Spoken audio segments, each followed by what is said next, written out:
Kids these days, am I doing enough? Are you doing too much? This is KTAR's Eyes on Parenting. I'm Corbin Carson. Today I'm joined by Vance Sims. He's founder of Father Matters. And today we're talking about fathers. Everything that has to do with it, child support, parenting time, that sort of thing. So let's dig right in.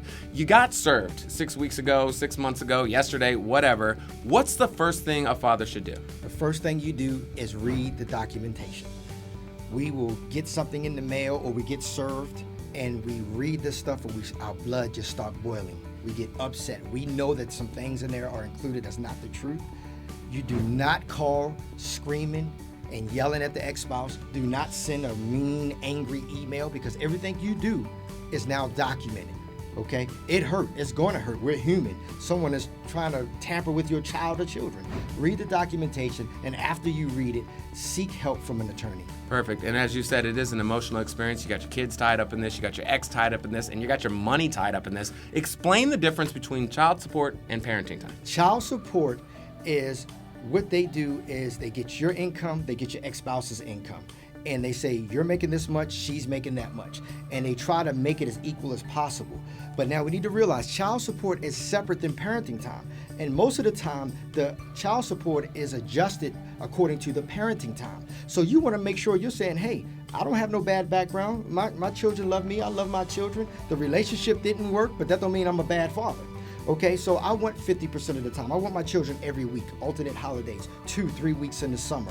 And then the judge will look at that and say, well, if you're spending this amount of time and 50% of the time, and the child's mom is spending 50% of the time, instead of what you would have been paying $800 a month, you're only going to pay $400 a month. But at the same time, maybe she's paying $400 a month. Fathers are not the only ones that have to pay child support. That's important to know. Let's tell fathers what can happen in the future. Going to court can actually work in your favor. Explain that. One way going to court can happen in your favor is you have everything documented now.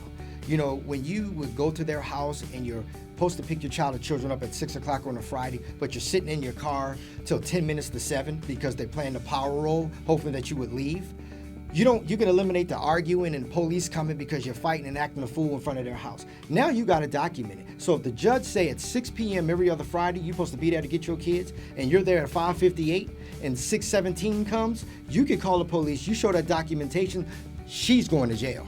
Right, perfect. It becomes more fair for everyone, including the child support that you would have to pay. Yeah. So that's it. This has been KTAR's Eyes on Parenting. I am Corbin Carson, father of 4, 1 in college, 1 in high school, 1 in kindergarten, and 1 in diapers. Chances are I'm facing a question you're facing, so hit me up on Twitter. Maybe we'll use your question on next week's show. I'd like to thank Vance Sims for joining us. We'll see you next time, folks.